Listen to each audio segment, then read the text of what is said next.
Let me ask you something so important. How many of you are financially exhausted? Not because you don't know what to do, not because you are not hardworking, but because your child's needs never stop. Therapies, equipment, transportation, special schooling, medical reviews, and somehow you are expected to stay emotionally strong and financially stable. I'm not speaking to you as a financial advisor who reads a book, but I'm speaking to you as a parent who has lived this journey, who is still living this journey. You know, as a mother of twins, one was doing very fine and the other had cerebral palsy. And I was faced between two words. How do I care for my child with additional needs? And how do I care for the brother? Now, our finances were very thin at that moment. But you know one thing? I didn't just stop there. I didn't just wait for me to be helped. Yes. That is why today we are going to be looking at the topic waiting for help that never comes. You see, this is the reality that no one talks about. No one talks about this because everybody is aware. When you go east, go to the north, go to the west, go to the south, everybody is saying that, especially parents, they are financially exhausted. Yes. Today, I want to talk to us about something that most of us might find very, very funny. I say funny because we've been hearing it over and over again, but we refuse to do one thing. Yes, you know, sometimes we sit down and begin to wait for support, wait for help, and our children never stop growing. I'm not saying we are not supposed to be helped. I'm not saying that it is bad or it is wrong for you to wait for help. But you see, why you are waiting? What are you doing? Sometimes we wait for the doctor to follow us up. The therapist, we wait for them to call us back to ask us, how is our child doing? Sometimes we wait for family to show up. We wait for our friends to show up. Sometimes we are waiting for financial relief that never comes. What about government support? Friends to understand us. Even sometimes we wait for God to move. Yes. And while we are waiting, we are exhausted. That does not mean that you are weak or you are not doing anything. Sometimes we are grieving. Even why are we in this condition? We are just trying to stay strong. How long do we keep doing this alone? This is one big question I want you to ask yourself. I know that place. I know this very well.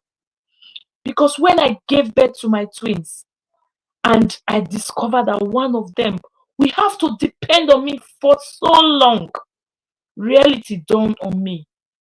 Yes, even if it was due to medical negligence, it is something I need to face square in. One was developing at normal.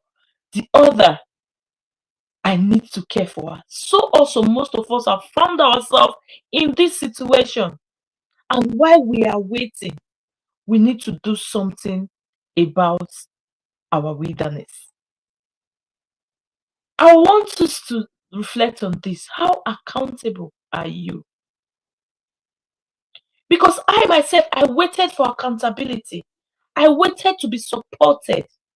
And I waited for someone to come and say, let me take this burden off you. Many of us are still in that shoe. That is why I say wait or help that never comes. We need to work this out. Yes. Because one thing I know is that when we have God on our side, we can do exploits. But if we don't work it out, I tell you, that change may never come. Yes. I waited for accountability for a very long time. I waited for support because I want everyone to see that, yes, I actually need this support. There were times I waited even for my husband to come and help me. What about friends? I waited for them to understand me. I waited for someone that will come and say, oh, I need to take this burden off you. But that never came. It never came. Because deep down me, there's this feeling, there's this thing I actually want. I want that peace. I want that emotional exhaustion to be taken away from me. And that nearly broke me. I was almost gone. Yes. Do you know what that emotion cost me? That waiting time. Let me be honest with us about what waiting does to us. Waiting without clarity, it will create anxiety for sure.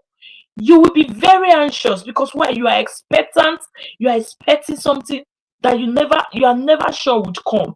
I've seen people, for example, they want to move out of the country and they keep trying. They've sold their things, they've sold their landed property, and all of a sudden they make application for visa. That visa never comes. They still keep waiting. Some of them, there are people outside the country.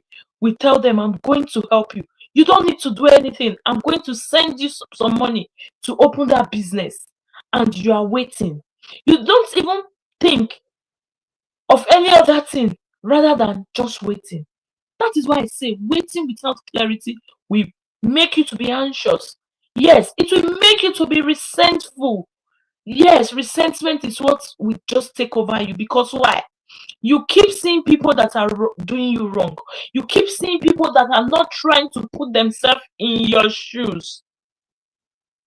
That is why I say help that never comes. Another emotional cost of waiting is that there will be financial fear when the next money comes from. What if there's an emergency? How will I be able to skate through? Oh yes.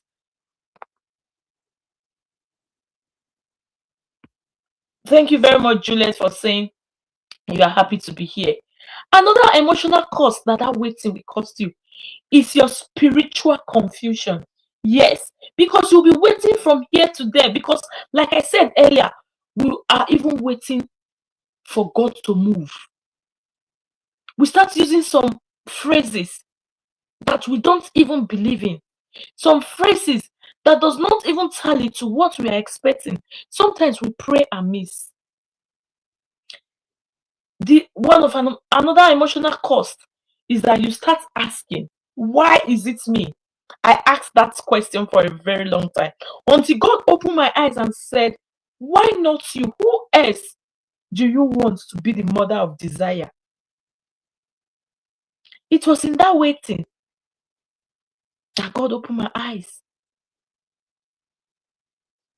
That is what waiting will cost. It will cost you resentment. It will cost you anxiety and financial fear. I said it will cost you spiritual confusion. Yes, you are running from pillar to post. Some of us will go to imam. Some of us will believe in fetish kind of things to bring results. And those things never works.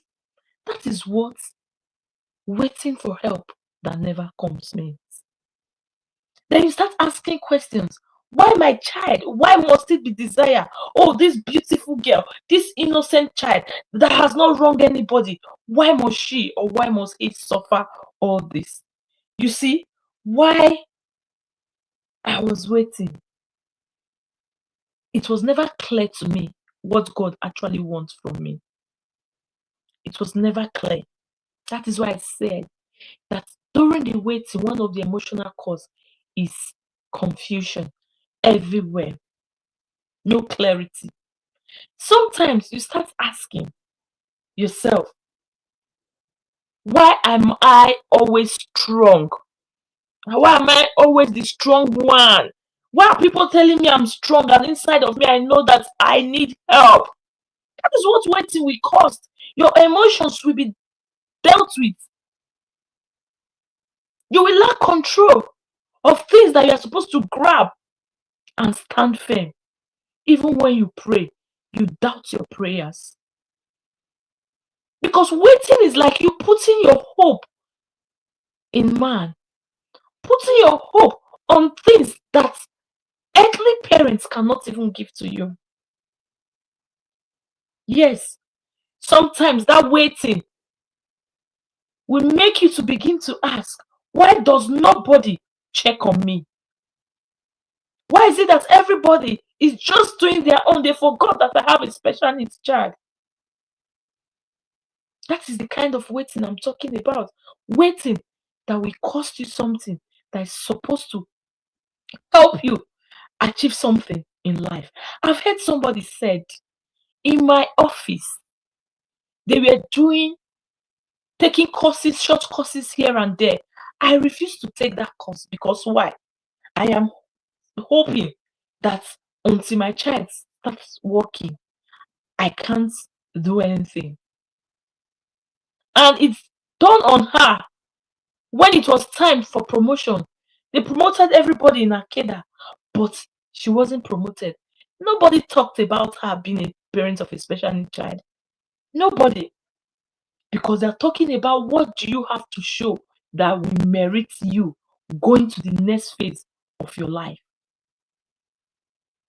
And it was there and then it dawned on her, and she began to say, if I had known, I would have tried to put in my best for those courses. And today, maybe I might be earning more. You see, help that never comes. Why we wait? We wait sometimes amiss. Today, I want us to see that yes, we could be in wilderness. We could be in a place where we need refinement, but until we begin to see differently, then nothing will ever change in our life, in our parenting, in the life of our children, and even in our finances. Yes, let me tell you. And the dangerous part of these things are when help doesn't come, you begin to question your worth. You begin to ask yourself, am I good enough? You begin to ask yourself, oh, I can see that God hates me. People around me, they don't like me. People around me, they don't even know my worth. That is what all this will do for you. You begin to ask questions that seems as if you are the only one that is going through one hard time or the other. And let me tell you the truth. I say it again. Nobody will help you more than the way you can help yourself. When I teach parents in the private circle, I put out assignments there for them to do. Sometimes some people reach out, sometimes some people don't reach out, which is fine. But until you start taking accountability for yourself, for your life, and for your finances, then change might never come. We're still talking about help that never comes. If you are wise enough, while you wait for your child to achieve that milestone, then you need to think about something that will bring difference in your life. You see, sometimes we begin to think, maybe I'm not supported because I don't matter anymore. It is one of the things that are common among us. Maybe I should be able to handle this alone. Yes. Then you don't want anybody to help you. Then you begin to see in one direction that you have the answer to everything. Not your perspective, you don't want anyone to challenge it. Because you are beginning to see yourself that you are in this matter alone. I don't know, sometimes if you feel this way too. There were times I began to ask myself, is this how I will live? till God calls me? Is this how I will continue to beg? Is this how I'll be continue to? Is this how I will continue to see myself as somebody that is less human? I remember how I dealt with myself. Sometimes I will cut my hair. Sometimes I will just be moody. I'll just be moody on my own. Anger took over me. I'm always thinking very far. Yes, because sometimes I just think that maybe I don't matter. Yes. Because why? I am waiting for something that I'm supposed to be working out for myself. Do you know that sometimes we tell ourselves, maybe this is how my life is. Maybe this is how God just wants me to be. Yes. Some will say it's my cross, let me carry it. Even Jesus was helped. His cross was carried by someone. Joseph of Arimathea helped him to carry his cross when it was too heavy for him. And even the Bible says, it said, bring your burden, lay it at the feet of my cross.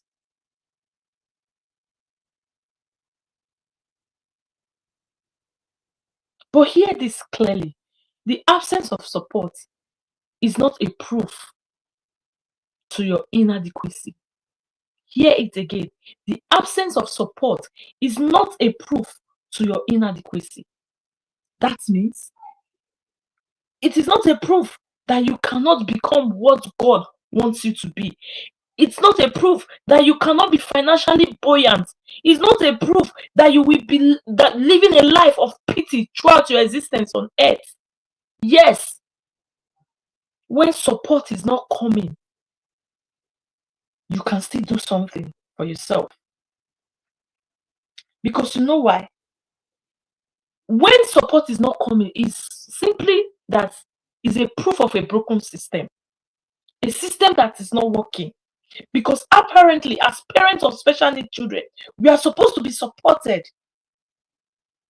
But every time we talk about government should come to our aid, people should come out and understand us, but still, the support are very thin. That is why I said, wait, or help that never comes. The system are supposed to be put in place. Some people will say, oh, maybe it's because you're in a better place. No, don't get me wrong. Things are different. The way you see it, you have to work it out. Even the Bible says, work out your salvation with fear and trembling. Even if your destiny is a joke to you, what about that of your child? You will sit down and begin to wait for help that will never come. A broken government system.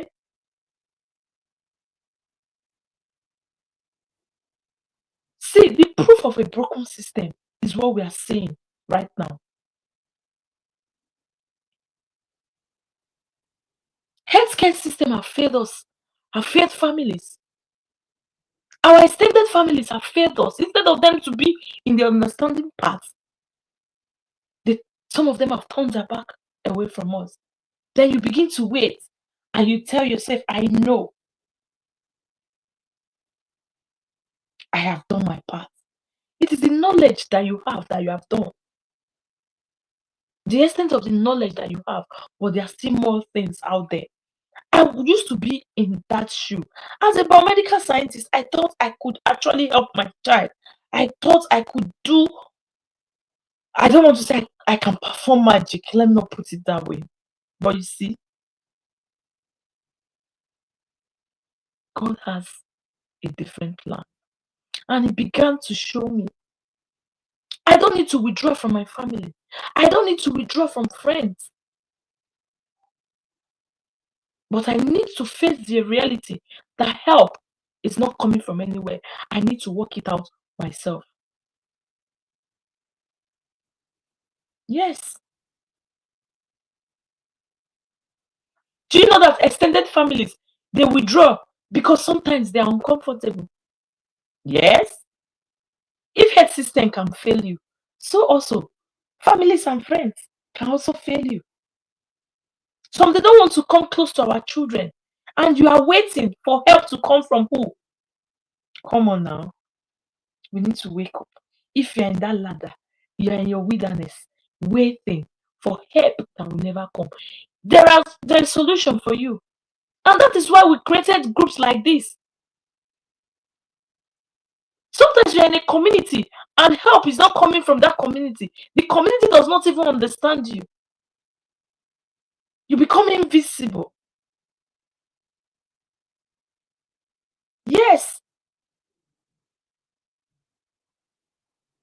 because the world standard is that they knew that we are special needs parents.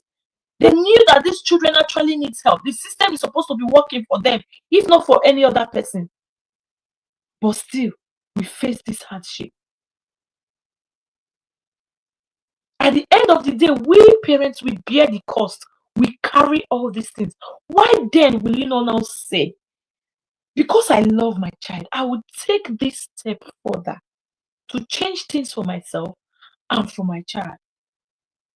It is not enough for us to be shouting, oh, I love my child, I can't do without my child, everything I'm living for is for my child. And when it is time for you to come and learn, when it is time for you to be accountable, or you tell yourself, oh, I am tired, time is no longer on your side. Sometimes we neglect these things, and the time our children are supposed to gain milestones, we tell ourselves, because I have not been able to achieve this, my child therefore might not thrive. Sometimes it's because we are waiting for help that will never come. The government system have failed us. Family and friends have failed us. You are your own helper, and a helper to your own child. Let me tell you the trap of what a passive waiting will cost. Because we have passive and active waiting. You know, passive waiting is when you are hoping someone will rescue you. It's a passive kind of waiting. And there is a trap. Why the active waiting is preparing while you trust, which is the best. You are preparing while you trust for help to come. The passive one is you hoping that someone will come and rescue you, and of a truth, no one is coming to rescue you. You got to rescue yourself. We are waiting for the right therapist when you can be doing something at home. The other day I was teaching about how you can help your child at home, what matters more in occupational therapy and physiotherapy, even speech therapy. The major things that we are supposed to be looking at. But sometimes you say, oh, there's a place, they said that man is the best therapist. Oh, how would I have money to go there? That is the problem now. Money to take my child to therapy. You are hoping that someone will smile at you one day. You are hoping that when you make that call to 1, 2, 3 persons, you will have enough. Don't get me wrong. I'm not saying it is bad. But while you wait, why not practice the active waiting? Preparing while you trust God for help. You are waiting for financial breakthrough. Why not start doing something so that when they meet you at that point of your need, or at that point where you are doing something, someone will be able to say, I want to bless what you are doing. Because most of the times when we ask ourselves, what are you doing at the moment? You say, I'm not doing anything. And you tie it down to because of my child. I'm not saying your child care should not be met. But while we wait, let's practice the active kind of waiting. Let's practice that. As we wait, we keep moving, waiting for someone to notice how overwhelmed you are. Yes, there were times everywhere I go to, I carry gloomy face. I don't smile. I have to learn how to smile. And by the way, smile is beautiful on me. because I've wear that face, that gloomy face for so long, and it's now became my identity. And until I tell myself that no, this was not how I created, I can smile. I started seeing that difference in me. And do you know what? When you practice passive waiting, your child keeps growing. Remember, as you're waiting, they will say, time waits for nobody. Your child is growing. Your child will not remain 2 years forever. Therapy window kept closing.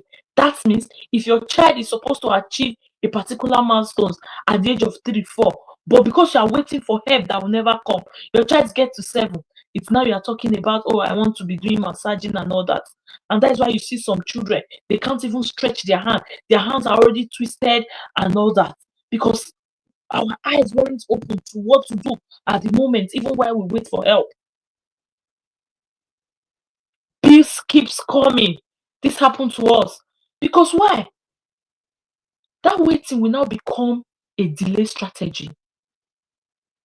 You now begin to say that it's because you know now, it's because if I had this, this would have happened, this would have happened. Do you know I was in that shoe? But one day I realized something very powerful. Yes.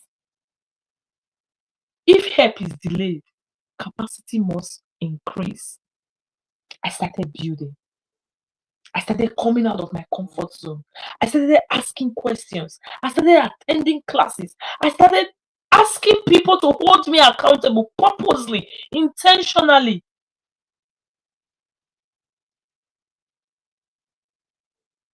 Intentionally, please, can you hold me accountable in this thing? Or can you call me tomorrow for us to do therapy together? Can you wake me up at so and so time? Can you be my accountability partner? Can you be someone that we pray together? Some of us, we do our visits in the hospital when we go for clinic, or we have friends that we visit. The best thing you could do for each other is, oh, I need egg roll, I need this to eat. And how far? You don't discuss meaningful things. If help is delayed, then capacity must increase. You must build capacity. It is not because it is fair, yes, but because your child's future cannot wait for fairness. Yes, they cannot wait. And that became my turning point. Yes, my turning point for me asking, who will help me? Or what can I build?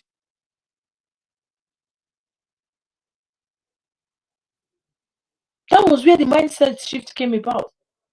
And that changed everything for me. And this can also change everything for you. I stopped asking myself, who is coming to save me? I stopped asking people, when will the government even listen to us? When will my family and friends, when will they begin to see that actually I need help? I started asking, what can I build with what I have? What can I build with what I have? The other day I was talking about us having different kind of skills, which most of us have never harnessed. Most of us, we've never seen that we have skills. What can I build with what I have? That was the mindset shift for me. Because I know I couldn't control the diagnosis. Yes, cerebral palsy is there. Yes, spinal bifida is there. Yes, autism is there. Yes, ADHD is there. I can't control it. I can't, or I couldn't control the negligence. It has been done. It has been done. I couldn't control the emotional support that I didn't receive. But I remember that I could control the knowledge I pursued. The knowledge I pursued, I could control it. You need to think about that. You can't fight the government. Yes. Even if we can come together and change a particular perspective, it takes people that are ready to do this, to do that. But you can change the knowledge that you pursue. Yes, I could change the skills I learned.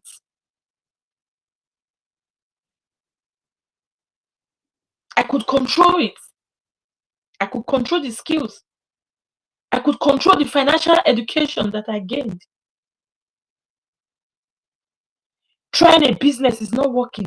I try to persevere. I try to go on. I try to find out why is this not working. In my waiting season, while I'm trusting that help will come, I could remember that I can control the routines I build at home. Yes, you can control that. You can tell that to yourself. Find that you cannot control the diagnosis, you cannot control the government, you cannot even control the emotional support that you get from people, but you can control the routine that you have built at home. How many of us are building these routines? How many of us are ready to be held accountable without you not picking offense? Yes, waiting and keep moving. Instead of waiting for the perfect therapy schedule, I became consistent at home, which you can try, which you can be consistent at home. Instead of waiting for financial miracles, I studied financial literacy. Yes, I studied it. I studied. I want to know. I want to be held accountable. Some people come to classes, they pay. The other day we were talking about prosperity and purpose pathway. And I was doing one-on-one. I gave assignments. I was waiting for people to come back. Oh, look at what I found. Look at where I am now. But we are extending grace. Yes. Take time. Take your time. Be at peace with yourself. I became consistent at home instead of waiting for people to validate my emotions, for people to understand that I needed help, for people to understand that I'm going through a lot. I began to build communities. I began to be in places where I will see people that understand what I'm going through, what I actually want. I want money there. I need to be in the place where people are talking about money. Nobody wants to entrust anything in your hand when you have not proved yourself. You have not proved your value. You have not proved your worth. I began to build community. I began to be that community, even for other people.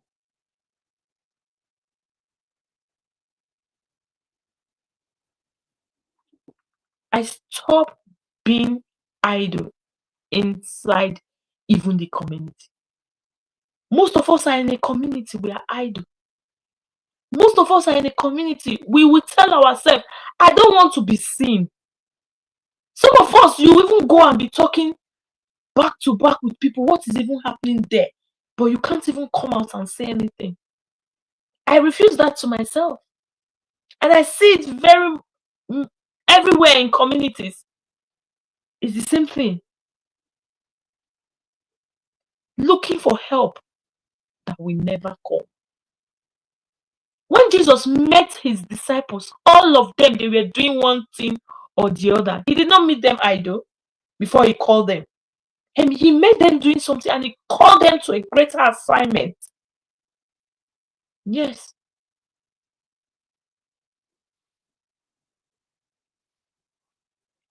Let me tell you about the financial reality of waiting. I want to address something many parents are afraid to say. Many parents are afraid to hear, and many people are afraid to talk about. Financial pressure is one of the loudest stressors in this journey. Yes, we all know that. It is the loudest. Finance, it is the loudest.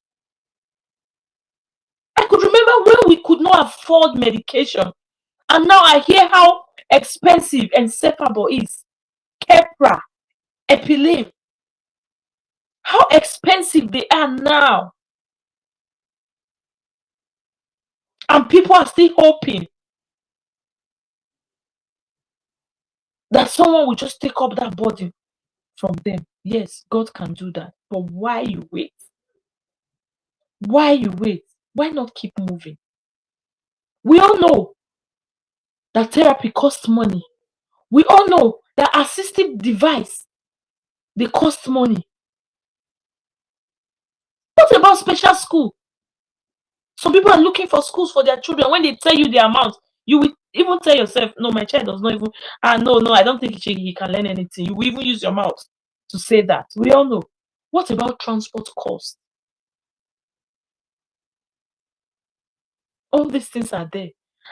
And when help doesn't come financially, panic begins to set in.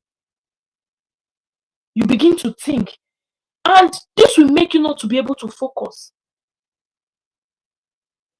You can't focus on mindset when money is very tight. You can't. We'll just be talking about mindset change, but it's not sinking. You can't even dream when you are surviving. You can't, the Bible says, God told Abraham, say, as far as your eyes can see. See, when there is no money, you might not see anything of everything. That's why some people will say, it's somebody that does not have money that will say, this particular thing is not good. I don't like food.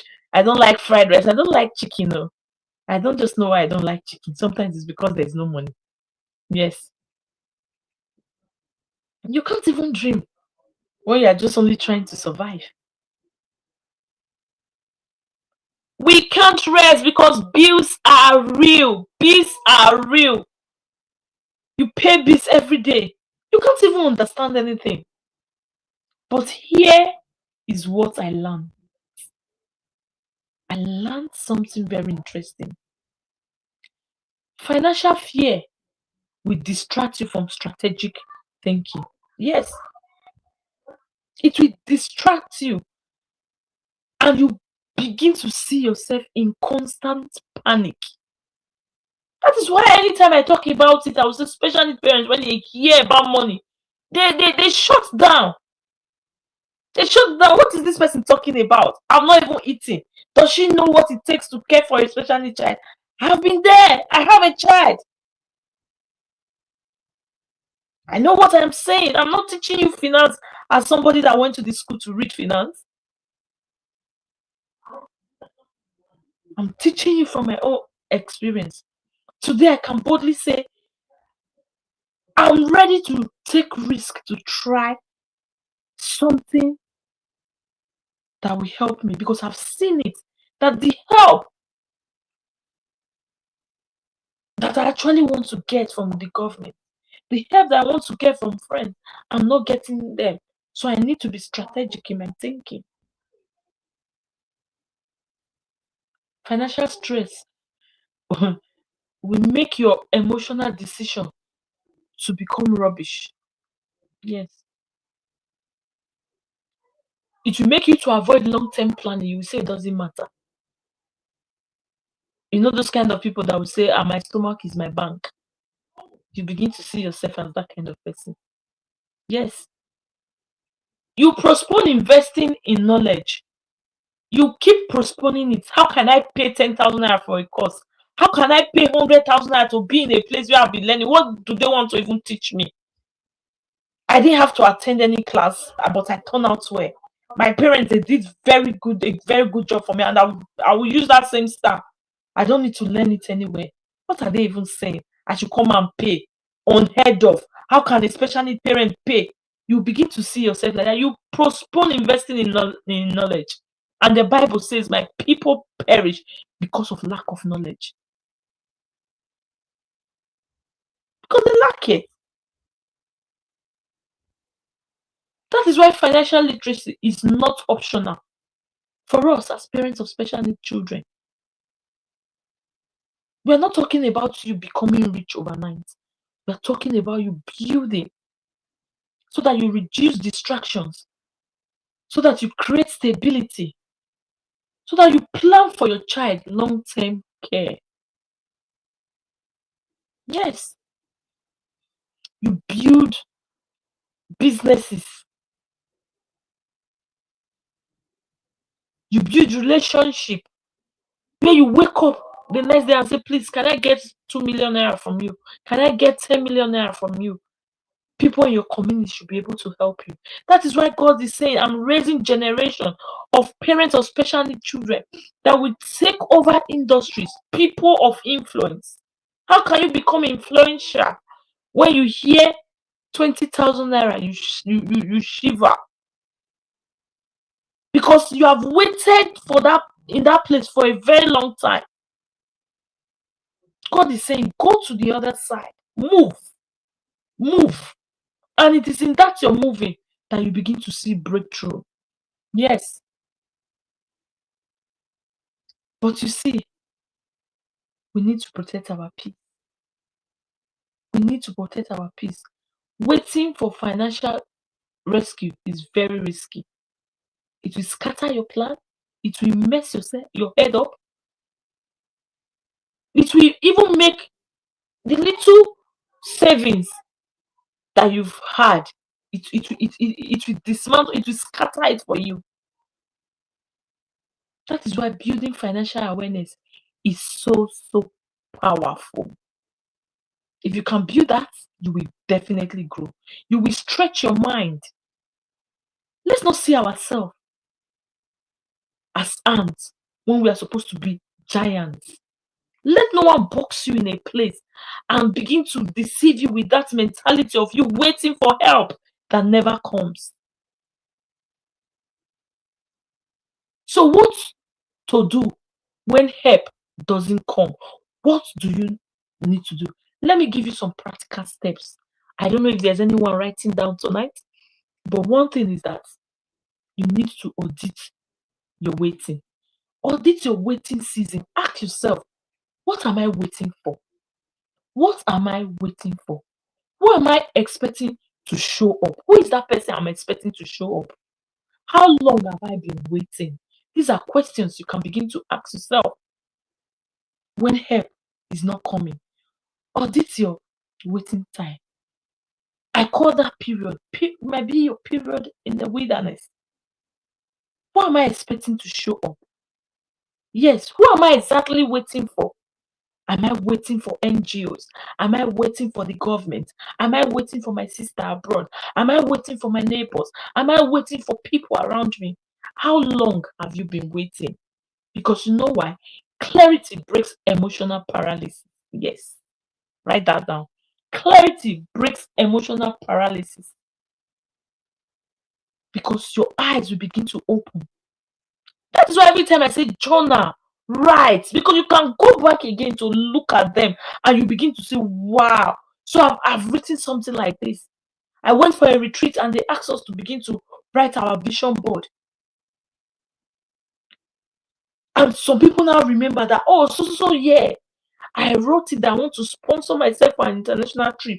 And behold, she now remembered that the retreat she came for, because she came from Nigeria to the place we are having the retreat, and she said, I just sponsored myself for that trip. That means it has come to pass. So when you write things down, you can actually audit your life. You know, you cannot control government policy. You cannot. That is why I say we need to build influence to get to that level where we begin to make policy even for the government. You cannot control other people's compassion on you, how you want them to see you, how you want them to begin to look at you and your child. You cannot control a diagnosis. With your own strength, you can't control it. But do you know what? You can control your daily therapy consistency. You can control your skill acquisition. You can control your mindset. You can control your financial learning. You can control your boundaries. And you can control the aspect of your life that you actually want to see yourself. Focus will shift you from helplessness. Yes, it will shift you from that helplessness to a place where you begin to parent with sanctity and with precision. And people will begin to say, how? I could remember when I moved to the UK as family, when we moved to the UK.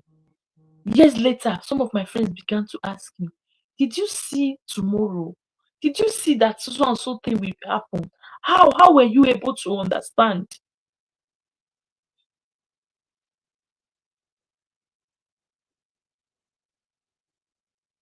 It is only when you tell yourself that these things that are within my control, I should be able to control them.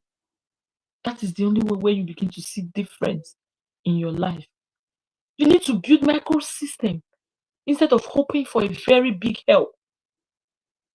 Small, small, small, small. Instead of you waiting for a very big help, build small systems.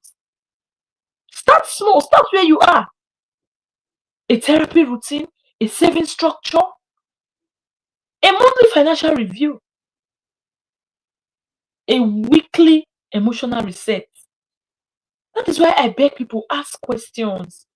If you want to grow, ask that question. People will be there to ask you.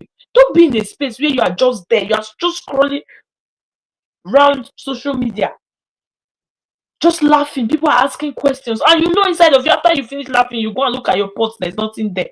You go and look at your bank account, there's nothing there. Hoping that one day somebody will just post on Facebook now and say, oh, I want to share 2K, I want to share 3K. I've seen people say so many things. It's in Facebook that we see people that help us now. That is why we come out to cry. Hmm? Instead of hoping for big help, why not begin to check people in the community, talk to people, come out, respond to what people are saying, and you begin to learn. Don't be in a group where you you cannot even check on each other. Don't be in a group where they reduce you to become dependent on something.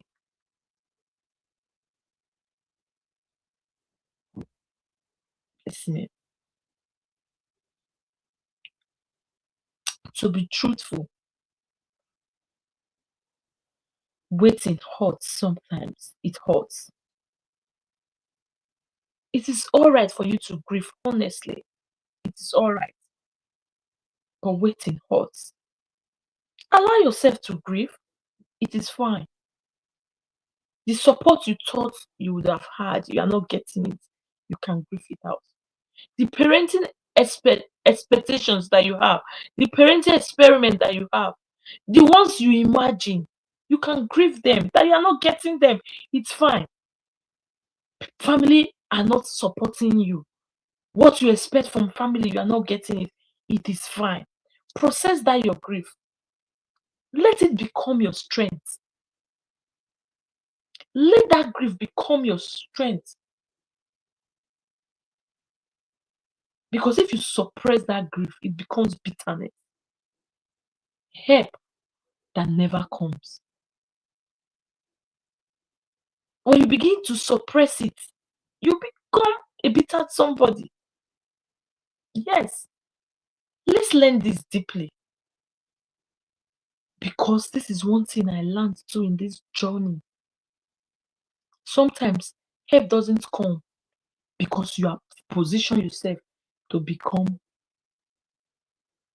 helped. No.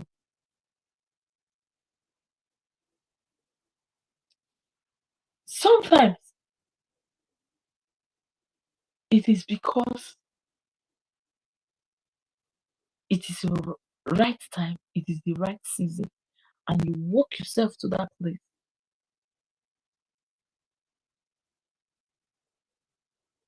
Because you cannot be smarter than God. You say, I know how to do it. I know where to stay to get this help. I know how to maneuver things. Yes. I didn't plan to build an academy. I didn't plan it. Like it's something I just sat down. I say, yes, this is what I want to do. I have to think. I didn't plan to coach other parents. No.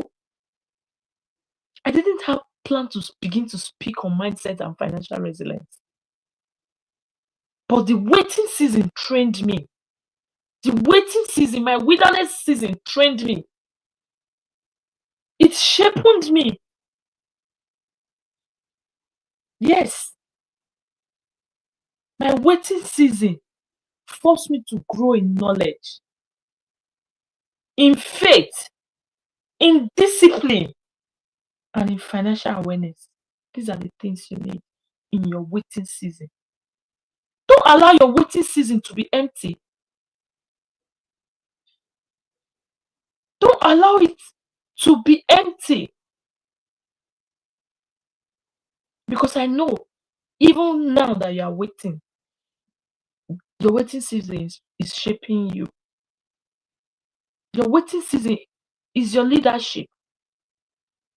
It is your resilience. And it is your authority. Know this and know it well. I'm saying it again. Your waiting season is not empty. Don't wait without you moving. As you wait,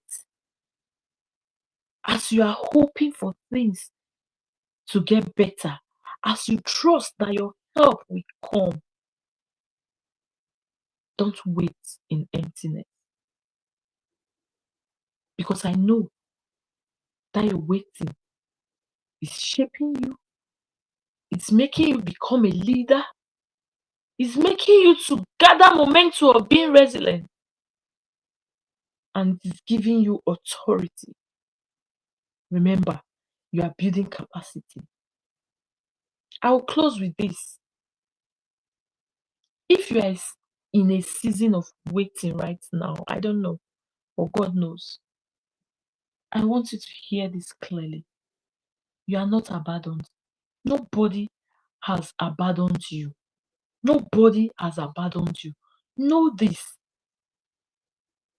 And as you are waiting, doesn't mean that you don't know what to do. It doesn't mean that you are useless or you are weak. No. It's not even that, oh, I'm behind, people have gone ahead of me. No. You can make a U-turn. You can decide. And I don't want it to be an optional decision. Let it be something that you want to change about. And until that change come, I tell you this for free, you will struggle. And you see your child, or our children, they have emotions. They have emotions. You would think this thing I'm talking about is not real. That is life itself. Let's stop trivializing this whole thing. It is not enough for us to be going through this and we say we are waiting and not doing anything about it. You must decide. Will you wait passively or will you build while you wait? Will you wait passively or will you build while you wait? Help may come, but whether it comes or not, you can still rise. Yes, you can still rise. You can still build. You can still lead your child with clarity. Yes, you can still lead your child with clarity. And you can still live with peace and purpose. Because before your child, you were, and you were created for something more than what you are doing right now. Your waiting season is just trying to strengthen you. And if no one told you today, hear it. You are doing better than you think. Thank you very much, and God bless you.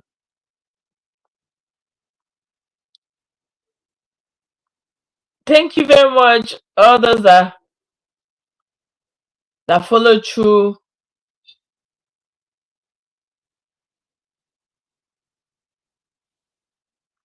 I don't know if you have any question, you can put